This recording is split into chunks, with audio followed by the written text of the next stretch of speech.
haatan waxaa soconaya dejinta meydka allah u naxariistay macalin maxamed waxaana hadda meydka xaggiisa u dhaqaaqay madaxweynaha jubbaland maxamed islaam askar si gaara loogu talagalay ayaa dejinaya oo ka qayb qaadanaya dejinta meydka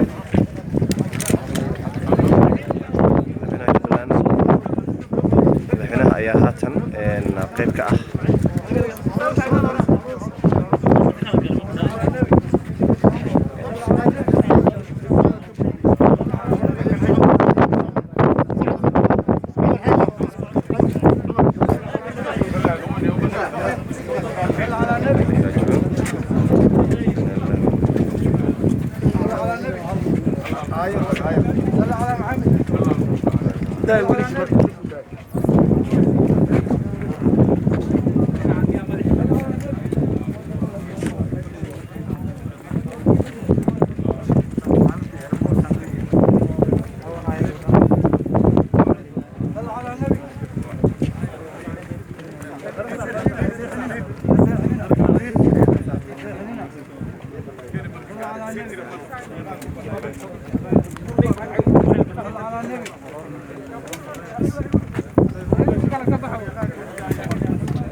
صلى على النبي